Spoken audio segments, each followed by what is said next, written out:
सत श्री अकाल जी, मैं हाँ संदेश औलख शर्मा। जगबाणी टीवी ते तुहाडा सब दा बहुत-बहुत स्वागत है। वेला हुण तक दी अहम खबरां दा, पर खबरां दे विस्तार विच जाण तों पहिलां एक नज़र सुर्खियां ते।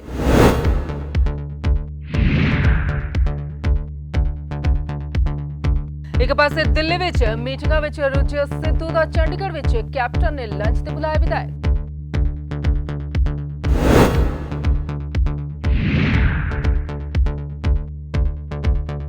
पंजाब कांग्रेस के विरोध दे विच चंडीगढ़ विच आम आदमी पार्टी ने की प्रेस कॉन्फ्रेंस।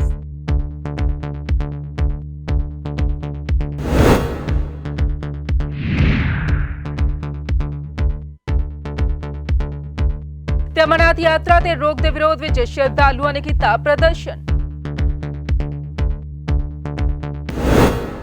ते हुण खबरां विस्तार नाल। खबरां दी शुरुआत दे विच सब तो पहलां गल करदे हां नवजोत सिंह सिद्धू ते कैप्टन अमरिंदर सिंह दी। एक पासे नवजोत सिंह सिद्धू दिल्ली दे विच पार्टी हाईकमान दे नाल मुलाकातां कर रहे ने, तां उत्थे दूजे पासे लंच डिप्लोमैसी दी खेड खेडदे होए कैप्टन अमरिंदर सिंह ने भी लंच ते सदे अपने समर्थक ते विधायक। कहा जा रहा है कि इस दौरान मुलांकन कर रहे हैं कि आखिरकार उन्हां दे पक्ष दे विच किहड़े-किहड़े विधायक हन। ये जानना चाहुंदे ने कि जेकर सिद्धू नूं कोई खास जिम्मेवारी वड्डी जिम्मेवारी दे दित्ती जांदी है तां कैप्टन अमरिंदर सिंह दे हक दे विच कौन-कौन खड़ेगा। इस वेले असीं मौजूद हाँ सीएम कैप्टन अमरिंदर सिंह के घर के बाहर। तुसीं वेख सकते हो कि घर के बाहर जिहड़ा है पूरी चहल पहल है। तो अज इत्थे सीएम हाउस के बाहर असीं क्यों पहुंचे हैं, क्योंकि अंदर जिहड़ी है एक मीटिंग चल रही है बहुत सारे आगूआं दे नाल। इस विच राणा सोढी मौजूद ने, भारत भूषण आशू मौजूद ने, कई मंत्री ते कई विधायक राजकुमार वेरका वर्गे, इस तों इलावा कई साबका मंत्री विधायक भी मौजूद ने। सारिਆਂ ਦੇ ਨਾਲ राबता कायम किया जा रहा है, लंच करवाया जा रहा है कैप्टन अमरिंदर सिंह वालों। तो इस लंच ਦੇ दौरान ਜਿਹੜਾ है कुछ गलबात ਜਿਹੜੀ है वो ਜਿਹੜਾ कांग्रेस क्राइसिस चल रहा है ਉਸੇ ਨੂੰ ਲੈ ਕੇ जुड़ी गलबात ਜਿਹੜੀ है इस ਵਿੱਚ ਜਿਹੜੀ है वो चल रही है। तो ये जी मीटिंग है लंच दी मीटिंग है जी है खाण पीण के दौरान गलबात होगी 2022 ਨੂੰ ਲੈ ਕੇ। ਤੁਹਾਨੂੰ ਦੱਸ ਦਈਏ कि कल ही नवजोत सिंह सिद्धू ने लंबियां मीटिंग्स कीतियां ने गांधी परिवार नाल। उसे तो बाद जिहड़ा है ये मीटिंग काफ़ी अहम हो जाती है जदों कैप्टन तमाम मंत्रियों के नाल ते विधायकों के नाल, जिस विच लाल सिंह भी हैगे ने, राजकुमार वेरका, श्याम सुंदर अरोड़ा जिहड़े मंत्री ने, होर भी कई मंत्री ने, पर इस विच सुख सरकारिया या फिर त्रिपरजिंदर बाजवा, सुखजिंदर रंधावा ये मंत्री मौजूद नहीं है। ये एक अहम गल है।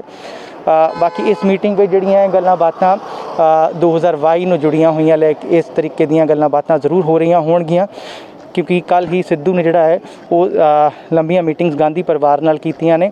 तो 2017 विच जदों जबरदस्त तरीके नाल कांग्रेस जिहड़ी है सत्ता विच आई, उस तो बाद हुण इस वेले 2022 तो पहले जिहड़ा है कांग्रेस विच जबरदस्त क्राइसिस है, धड़ेबंदी है जबरदस्त। मीटिंग्स दिल्ली विच भी हो रही ने, चंडीगढ़ विच भी हो रही ने। तो अज इस मीटिंग नूं लैके की कुछ अपडेट होर रहिंदा है, कि कुछ विधायकों या मंत्रियों वालों बाहर निकल के गलबात की जाती है, वो असीं तुहानूं जरूर अपडेट करांगे। फिलहाल अंदर लंच चल रहा है, लंच तो बाद जरूर जिहड़ी है गलबात निकल के सामने आएगी। कैमरामैन अमनदीप दे नाल शामित, जगबाणी टीवी, चंडीगढ़।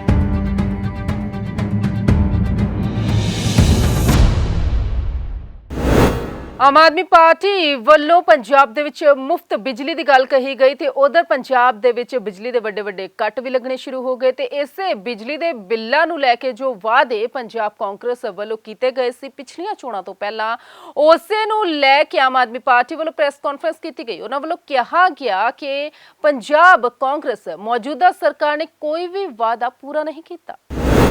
बड़ी बदकिस्मती है स्टेट की कि हुण लोकां नूं बिजली लैण लई भी रातां नूं धरनिਆਂ ते बैठना पै रहा है। ਆ ਕੱਲ ਜਗ੍ਹਾ ਜਗ੍ਹਾ ਤੋਂ, ਕਿਉਂਕਿ ਬੜੇ ਜਿਹੜੇ ਮੁਲਾਜ਼ਮ ਹੁਣ ਜਿਹੜੇ ਕੰਪਲੇਂਟ ਨੰਬਰ ਆ ਉਹ ਵੀ ਕਿੰਨੇ ਕੁ ਫੋਨ ਅਟੈਂਡ ਕਰਨ, ਉਹਨਾਂ ਨੇ ਤਾਂ ਬੰਦ ਕਰ ਲਏ ਕਿਉਂਕਿ ਲਾਈਟ ਪਿੱਛੋਂ ਆ ਨਹੀਂ ਰਹੀ। ਸਾਨੂੰ ਵੀ ਮੈਂ ਕਹਿੰਦਾ ਰਾਤ ਸੈਂਕੜੇ ਫੋਨ ਆਏ ਹੋਣਗੇ ਵੀ ਜੀ ਬਿਜਲੀ ਨਹੀਂ ਹੈਗੀ, ਨਾਲੇ ਰੈਜ਼ੀਡੈਂਸ਼ੀਅਲ ਵਾਲਿਆਂ ਦੇ ਤੇ ਨਾਲੇ ਜਿਹੜੇ ਝੋਨਾ ਸੁੱਕ ਰਹੇ ਆ ਜਿਹੜੇ ਕਿਸਾਨਾਂ ਦਾ ਉਹਨਾਂ ਦੇ ਫੋਨ।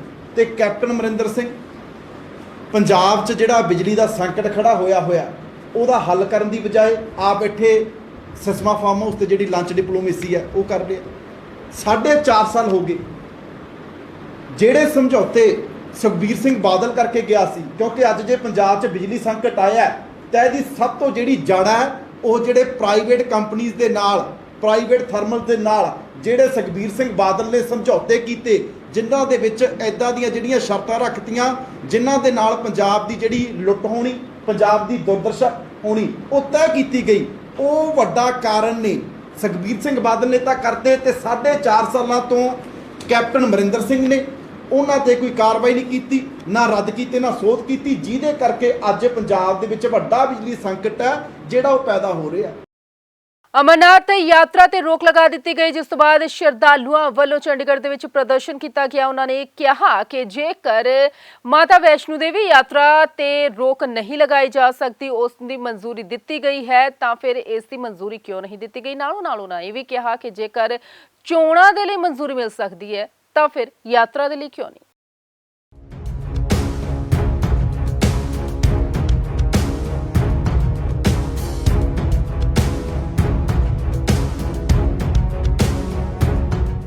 कोरोना के चलते इस बार फिर अमरनाथ यात्रा नूं रद्द कर दिता गया। श्राइन बोर्ड दे वल्लों अमरनाथ यात्रा रद्द करन नूं लै के हुण जगह-जगह ते श्रद्धालुआं दे विच काफ़ी रोस देखण नूं मिल रिहा है। इस विच चंडीगढ़ दे मटका चौक दे विच भी श्रद्धालुआं ने प्रदर्शन कीता।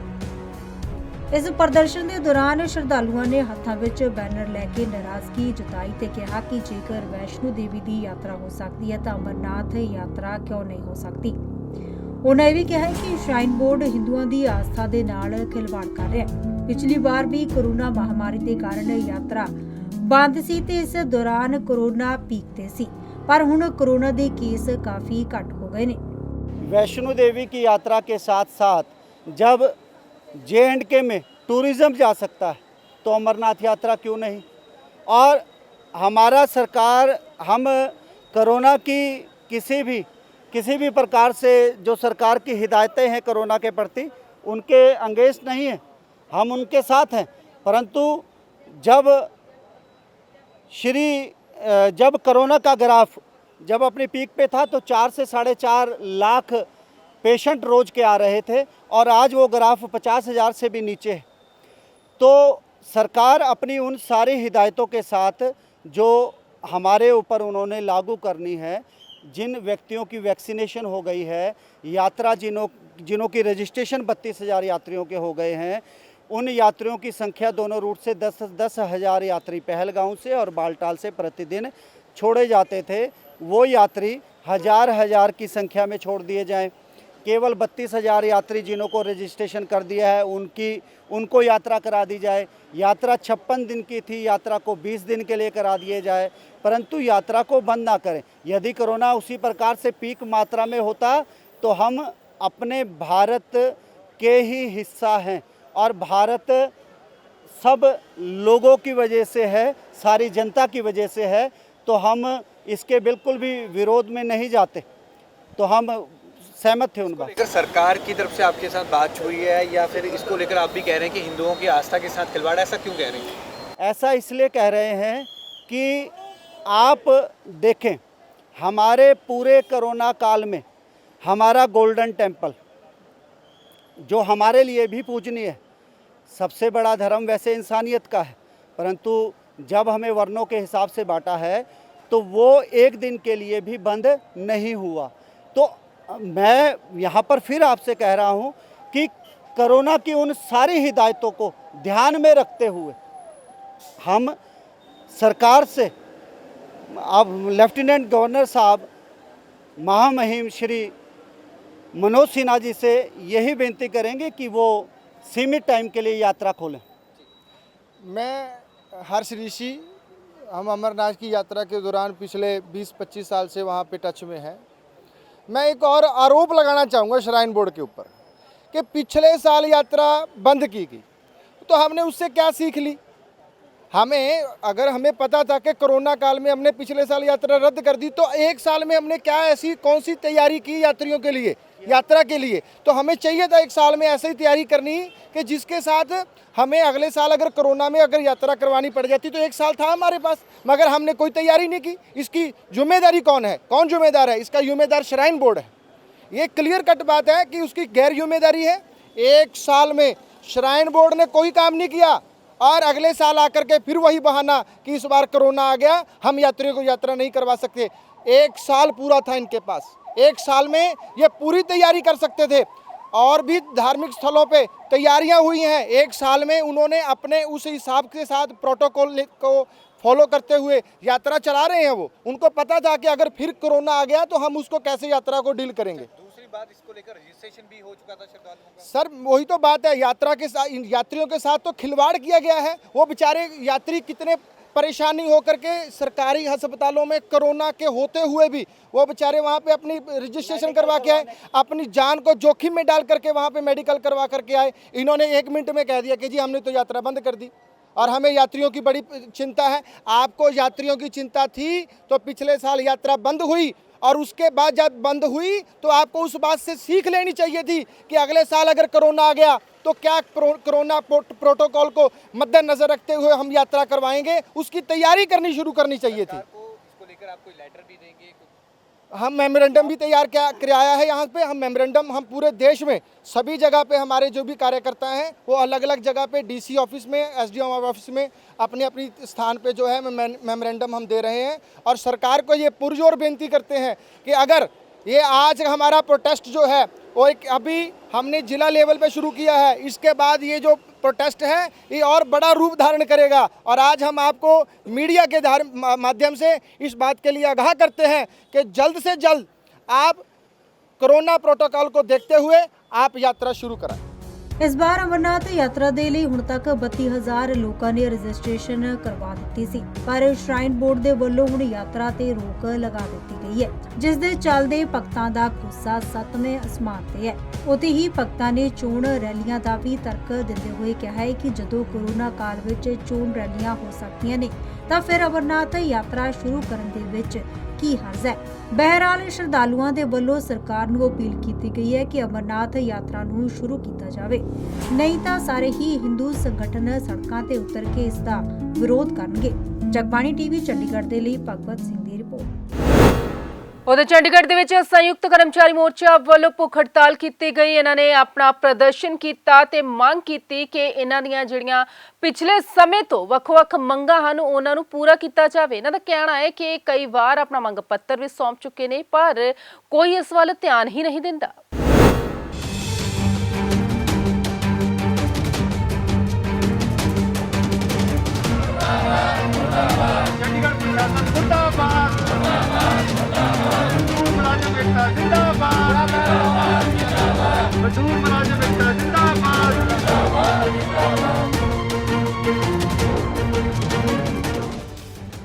ਚੰਡੀਗੜ੍ਹ ਵਿੱਚ ਯੂਟੀ ਅਤੇ ਐਮਸੀ ਦੇ ਇਲਾਵਾ ਸਾਰੀਆਂ ਯੂਨੀਅਨਾਂ ਨੇ ਸੰਯੁਕਤ ਕਰਮਚਾਰੀ ਮੋਰਚਾ ਬਣਾਇਆ ਹੈ, ਜੋ ਪ੍ਰਸ਼ਾਸਨ ਦੇ ਖਿਲਾਫ ਆਪਣੀਆਂ ਲੰਬਿਤ ਮੰਗਾਂ ਨੂੰ ਲੈ ਕੇ ਆਵਾਜ਼ ਬੁਲੰਦ ਕਰ ਰਹੀਆਂ ਹਨ।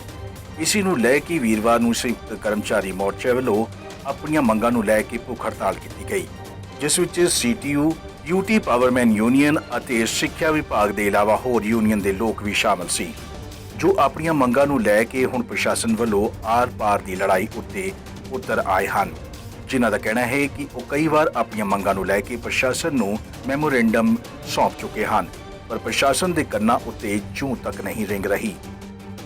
सर संयुक्त कर्मचारी मोर्चा जो बना है, चंडीगढ़ की तमाम जो फेडरेशंस हैं उनको संयुक्त करके एक मंच पर इकट्ठा करके ये मोर्चा बना था पिछले 3 महीनों से। उसके बाद हमने एक मांग पत्र, अपना डिमांड ऑफ चार्टर्ड सभी जथेबंदियों का, सारे चंडीगढ़ प्रशासन के मुलाजिमों का साझा मांग पत्र 15 सूत्री हमने प्रशासन को दिया। उसके ऊपर इन्होंने कोई कार्रवाई नहीं की। उसके बाद फिर हमने रिमाइंडर दिया कि हमें टाइम दिया जाए, इसके लिए हमारे साथ मीटिंग की जाए, तो इन्होंने इस चीज़ को ना समझा थी, ना ही मीटिंग बुलाई।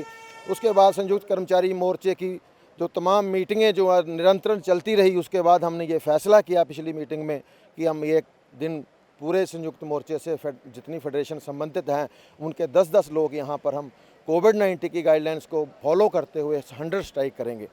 तो आज हमने ये स्ट्राइक यहाँ करी है। हमारी हर एक फेडरेशन के 10-10 लोग यहाँ बैठे हैं। तो मांगें जो हमारी हैं वो प्रशासन के पास ऑलरेडी गई हुई हैं, लेकिन सरकार ऐसे ऑफिसर्स हैं यहाँ, ऐसे मतलब प्रशासन का दबदबा बना हुआ है कि वो मुलाजिमों की मांगों को मानना तो क्या, एक बात करना भी उचित नहीं समझ रहे हैं। तो इसका खमियाजा जो चंडीगढ़ प्रशासन को आने वाले समय में भुगतना पड़ेगा, क्योंकि आज संयुक्त कर्मचारी मोर्चे द्वारा एक बड़े संघर्ष का ऐलान किया जाएगा, क्योंकि मुलाजिमों की जो मांगें हैं ना उनको बिल्कुल आँखों से ओले किया जा रहा है, बिल्कुल सुनाई नहीं हो रही है इसलिए ये सारा कुछ चल रहा है। अगर मांगों की बात करें तो क्या मांगे प्रमुख हैं आपकी? प्रमुख मांगे हैं जी, कॉन्ट्रैक्ट जो कर्मचारी उनको रेगुलर करने के लिए जो पूरी एजुकेशन है पूरे प्रॉपर प्रोसीजर के साथ रखे हुए उनको भी पक्का नहीं किया जा रहा। रेगुलर पोस्टों के अगेंस्ट रखे हैं उनको रेगुलर नहीं किया जा रहा। डेली वेज एम्प्लॉयज़ हैं उनको पक्का नहीं किया जा रहा। समान काम समान वेतन नहीं दिया जा रहा है। एक ही आदमी को 2 तरह की तनख्वाह दी जा रही है। डीसी रेट कम किया हुआ है। ऐसे ये तो हो गई कच्चे कर्मचारियों की। पक्के कर्मचारियों को, मृतक कर्मचारी के वारसों को नौकरी नहीं दी जा रही जैसे पंजाब में दी जाती है। हमारे पर पंजाब रूल फॉलो हैं, पंजाब के स्केल ले रहे हैं, उसके बावजूद हमारे कर्मचारी के वारस जो हैं वो दर की ठोकरें खा रहे हैं। ऐसे ही हाउसिंग स्कीम है जो चंडीगढ़ प्रशासन ने बनाई थी, आज 10-12 साल हो गए वो लमकी पड़ी है, उसका नहीं पता चल रहा है कोर्ट से। चंडीगढ़ हाउसिंग बोर्ड एम्प्लॉयज़ को पेंशन की स्कीम लागू कर रही हुई है, उसमें पैसा नहीं जमा करा रहे हैं। और तमाम मांगे हैं। बिजली और जो महकमा है उसको निजीकरण जा रहे हैं। जो एक डिपार्टमेंट प्रॉफिट में चल रहा है, प्रशासन बिजली की दरें कंज्यूमर पे घटा रहा है, लेकिन ये लोग उसे निजीकरण जा रहे हैं। क्या कारण है? इनके स्वार्थ, निजी स्वार्थ हैं। CTU की में ऐसे ही किया जा रहा है। हमारे वो प्रधान भी यहाँ हमारे बैठे हुए हैं, राही जी।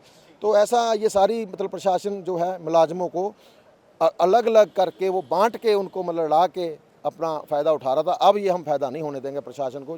जैसे बिजली के प्राइवेटाइजेशन की बात हो, अन्य मांगों को लेकर आज आप हंगर स्ट्राइक पे बैठे हैं, तो आप प्रशासन का क्या रवैया देखते हैं? और सुप्रीम कोर्ट से भी वो स्टे ले आए हैं, रोक हटा दी गई है, अब किस तरह से देखते हैं अपनी लड़ाई? जो आज की लड़ाई है बेसिकली वो कॉमन लड़ाई है, जिसमें निजीकरण का मुद्दा भी, बिजली का भी है, ट्रांसपोर्ट का भी है। लेकिन उससे बड़ा जो इम्पोर्टेंट मुद्दा है, जो राजेंद्र जी ने स्टार्टिंग में जो बात रखी है, वो मुद्दा है जो अलग अलग किस्म के टेम्परेरी कर्मचारी हैं उनको पक्के करने का मुद्दा है। चाहे कॉन्ट्रैक्ट के मुलाजिम हैं, डेली वेज की साथ ही बात करके गए हैं, कॉन्ट्रैक्ट एम्प्लॉय की बात करके गए हैं। और सबसे बड़ा जो शोषण हो रहा है वो पक्के काम पर जो आउटसोर्स कर्मचारी रखे हैं उनका शोषण हो रहा है।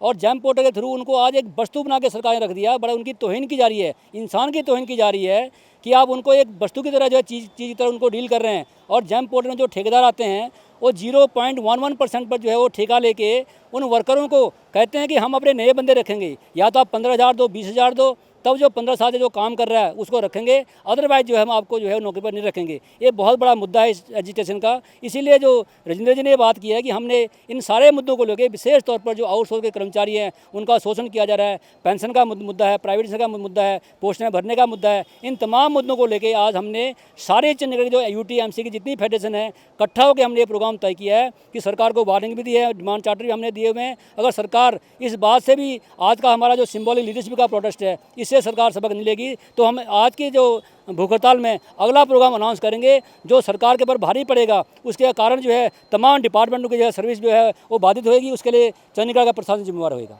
हमारी जो ये मांग के लिए आज हमारी संयुक्त कर्मचारी मोर्चा भूख हड़ताल पे बैठा है कि जैसे हमारे जोशी ने बताया आउटसोर्स के जो कर्मचारी है उनका शोषण किया जा रहा है और जो ठेकेदारी पत्ता है वो बढ़ता जा रहा है। कर्मचारियों से ठेकेदार पैसा ले रहा है, पैसा लेकर रख रहा है।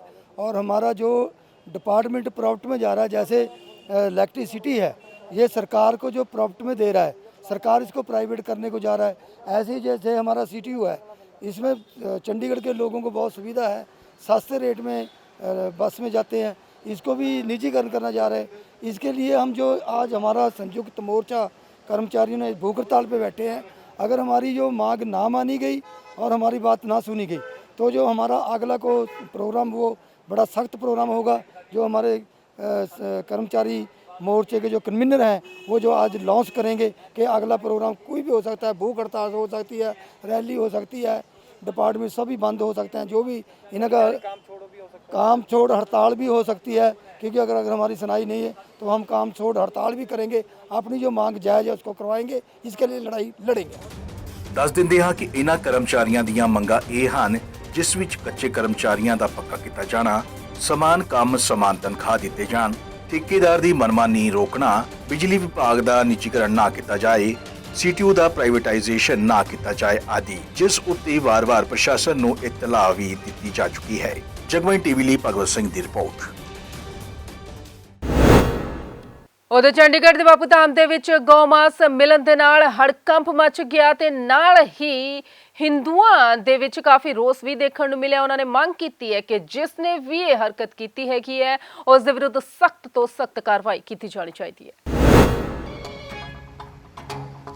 ਚੰਡੀਗੜ੍ਹ ਦੇ ਸੈਕਟਰ 26 ਵਿੱਚ ਉਸ ਵੇਲੇ ਹੜਕੰਪ ਮਚ ਗਿਆ ਜਦੋਂ ਇੱਥੇ ਲੋਕਾਂ ਨੂੰ ਗਊ ਮਾਸ ਹੋਣ ਦੀ ਸੂਚਨਾ ਮਿਲੀ। ਬਾਪੂ ਧਾਮ ਵਿੱਚ ਮਾਸ ਦੇ ਨਾਲ ਭਰਿਆ ਹੋਇਆ ਇੱਕ ਬੈਗ ਬਰਾਮਦ ਹੋਇਆ, ਜਿਸ ਨੂੰ ਲੋਕਾਂ ਦੇ ਵੱਲੋਂ ਗਊ ਮਾਸ ਦੱਸਿਆ ਗਿਆ। ਇਸ ਦੀ ਸੂਚਨਾ ਮਿਲਦੇ ਹੀ ਸ਼ਿਵ ਸੈਨਾ ਬਾਲ ਠਾਕਰੇ, ਚੰਡੀਗੜ੍ਹ ਉਪਾਧਿਆਕਸ਼ ਅਖਿਲੇਸ਼ ਸਕਸੇਨਾ, ਰਾਸ਼ਟਰੀ ਬਜਰੰਗ ਦਲ, ਅੰਤਰਰਾਸ਼ਟਰੀ ਵਿਸ਼ਵ ਹਿੰਦੂ परिषद, शिव सेना हिंदुस्तान ਅਤੇ ਕਈ ਸੰਗਠਨਾਂ ਦੇ ਵਰਕਰ ਮੌਕੇ ਤੇ ਪਹੁੰਚੇ। ਇਸ ਦੌਰਾਨ ਸਾਰੇ ਹੀ ਹਿੰਦੂ ਸੰਗਠਨਾਂ ਨੇ ਮਿਲ ਕੇ ਗਊ ਤਸਕਰ ਦੇ ਖਿਲਾਫ ਪੁਲਿਸ ਵਿੱਚ ਸ਼ਿਕਾਇਤ ਦਿੱਤੀ ਤੇ ਨਾਲ ਹੀ ਨਾਲ ਪੁਲਿਸ ਥਾਣੇ ਦੇ ਬਾਹਰ ਨਾਅਰੇਬਾਜ਼ੀ ਕਰਦੇ ਹੋਏ ਵੀ ਦਿਖਾਈ ਦਿੱਤੀ। आज हमने राष्ट्रीय बजरंग की तरफ से एक लिखित शिकायत पुलिस चौकी बापू धाम में दी है। इसमें हमने 719/17 Bapu Dham colony block number के कमरे में कुछ लोग जो रहते हैं, हमें जानकारी मिली कि वहाँ पे गोवंश का जो है मांस का व्यापार किया जा रहा था, जो बहुत ही शर्मनाक घटना है। चंडीगढ़ के अंदर, ट्राई सिटी के अंदर ऐसी घटना बहुत ही निंदनीय है। हम पुलिस प्रभारी से, पुलिस चौकी इंचार्ज से प्रार्थना करते हैं, अनुरोध करते हैं कि हमारी इस दरखास्त की जाए। वो हिंदू लड़के इसलिए पकड़ाएगा कि जब ये पकड़े गए थे तो उसकी जो मांस की पोटली थी उसकी छत पे फेंक दी थी इन्होंने, तो पुलिस ने उसको गिरफ्तार किया है। तो पुलिस से हमने रिक्वेस्ट की कि उसको छोड़ दी जाए, क्योंकि वो नजायज़ पकड़ा गया था, उसको आप रिहा कीजिए। बाकी जो कुछ लोग फरार भी हैं और 2-3 अंदर हैं। अभी नाम है इनका, कोई कई नाम बताए हैं, मुस्तफ़ा है, रोशन कोई है, रोशन है, शहजाद वगैरह कुछ नाम इनके, कुछ और लड़के भी इसमें शामिल हो सकते हैं। और कंप्लेंट तो अपने आप चोरी करके मोरी करते रहे, उसका क्या बोल सकते हैं आप। ਦੱਸਿਆ ਜਾ ਰਿਹਾ ਕਿ ਇਸ ਮਾਮਲੇ ਵਿੱਚ ਇੱਕ ਹਿੰਦੂ ਲੜਕੇ ਨੂੰ ਵੀ ਪੁਲਿਸ ਦੇ ਵੱਲੋਂ ਗ੍ਰਿਫਤਾਰ ਕੀਤਾ ਗਿਆ, ਜਿਸ ਨੂੰ ਕਿ ਹਿੰਦੂ ਸੰਗਠਨਾਂ ਦੇ ਵੱਲੋਂ ਨਿਰਦੋਸ਼ ਦੱਸਿਆ ਜਾ ਰਿਹਾ ਅਤੇ ਇਸ ਨੂੰ ਲੈ ਕੇ ਉਹਨਾਂ ਨੇ ਪੁਲਿਸ ਨੂੰ ਵੀ ਆਗ੍ਰਹਿ ਕੀਤਾ ਹੈ ਕਿ ਉਸ ਨੂੰ ਛੱਡ ਦਿੱਤਾ ਜਾਏ। ਉੱਥੇ ਹੀ ਮਾਮਲੇ ਵਿੱਚ ਪੁਲਿਸ ਨੇ 2-3 ਹੋਰ ਨੌਜਵਾਨਾਂ ਨੂੰ ਵੀ ਗ੍ਰਿਫਤਾਰ ਕੀਤਾ ਤੇ ਪੁੱਛਗਿੱਛ ਕੀਤੀ ਜਾ ਰਹੀ ਹੈ। मैं बलिंदर सिंह मलिक, वार्ड नंबर 5 शिव सेना हिंदुस्तान। आज मुझे 12:30 बजे के करीब अज्ञात सूचना मिली कि एक सेक्टर बापू धाम 26 सेक्टर के अंदर चंडीगढ़ में एक गौ माता का मतलब मांस बरामद हुआ है। वो करीब 60 किलो के करीब बताया गया था, लेकिन यहाँ पर 26 सेक्टर जो बापू धाम चौकी है उसके अंदर हम आए हुए हैं, पुलिस चौकी है उसमें, लेकिन वो 10-12 किलो ही बता रहे हैं। अभी पुलिस की तरफ से कोई स्पष्टीकरण नहीं किया गया कि कितने किलो गौ मांस यहाँ बरामद हुआ है, और 2 व्यक्तियों की गिरफ्तारी हुई है अभी तक। लेकिन अभी तक आला अधिकारी अभी यहाँ मौके पर कोई अभी कुछ बताने के लिए तैयार नहीं है। फिलहाल हम चाहेंगे शिवसेना हिंदुस्तान के अभी यहाँ पे पदाधिकारी अभी धीरे धीरे पहुँचना इकट्ठे होते जा रहे हैं, तो हम पुलिस चौकी इंचार्ज से मांग करते हैं जो भी उचित कार्रवाई हो उनके ऊपर, जो गौ माता का मांस मिला उन पर की जाए। और अक्सर मुस्लिम समुदाय में देखने को मिलता है, हम सबकी बात नहीं करते, लेकिन ये आजकल हो ही रहा है। कभी कहीं पे गौ माता का शीश काटा जा रहा है, कहीं पे पैर बरामद हो रहा है, और आज देख लीजिए चंडीगढ़ स्मार्ट सिटी के अंदर गौ माता का मांस और ये डल्ले से बिक रहा है यहाँ पे चंडीगढ़ के अंदर।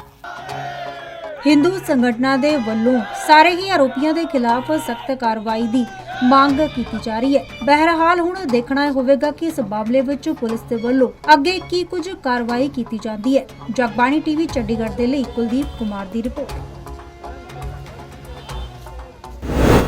ਨੈਸ਼ਨਲ ਡੇ ਮਨਾਇਆ ਗਿਆ। ਡਾਕਟਰਸ ਨੂੰ ਰੱਬ ਦਾ ਦੂਜਾ ਰੂਪ ਮੰਨਿਆ ਜਾਂਦਾ ਹੈ ਕਿਉਂਕਿ ਉਹ ਸਾਡੀ ਜਾਨ ਬਚਾਉਂਦੇ ਨੇ, ਸਾਨੂੰ ਖਤਰੇ ਦੇ ਵਿੱਚੋਂ ਬਾਹਰ ਕੱਢਦੇ ਨੇ ਤੇ ਵੱਖ-ਵੱਖ ਥਾਵਾਂ ਤੇ ਇਹ ਡਾਕਟਰਸ ਡੇ ਬੜੇ ਹੀ ਵੱਖੋ-ਵੱਖ ਅੰਦਾਜ਼ ਦੇ ਵਿੱਚ ਮਨਾਇਆ ਗਿਆ। ਚੰਡੀਗੜ੍ਹ ਦੇ ਵਿੱਚ ਵੀ ਇਸ ਦੀ ਇੱਕ ਝਲਕ ਦੇਖਣ ਨੂੰ ਮਿਲੀ। ਨੈਸ਼ਨਲ ਡਾਕਟਰ ਡੇ ਤੇ 27 ਡਾਕਟਰਾਂ ਦੀ felicitation ceremony Chandigarh Rotary club central ਵੱਲੋਂ IMA ਸੈਕਟਰ 35 ਵਿੱਚ ਮਨਦੀਪ ਬਰਾੜ DC ਚੰਡੀਗੜ੍ਹ ਦੀ ਅਗਵਾਈ ਵਿੱਚ ਆਯੋਜਿਤ ਕੀਤੀ ਗਈ। ਪ੍ਰੋਗਰਾਮ ਦੀ ਗੈਸਟ ਆਫ ਆਨਰ ਰਹੀ director health services doctor Amandeep Kant. Rotarian Ashish Midda ਨੇ ਕੋਵਿਡ ਮਹਾਮਾਰੀ ਦੇ ਦੌਰਾਨ ਡਾਕਟਰਾਂ ਦੀ ਨਿਸਵਾਰਥ ਸੇਵਾ ਭਾਵਨਾ ਦੀ ਪ੍ਰਸ਼ੰਸਾ ਕੀਤੀ।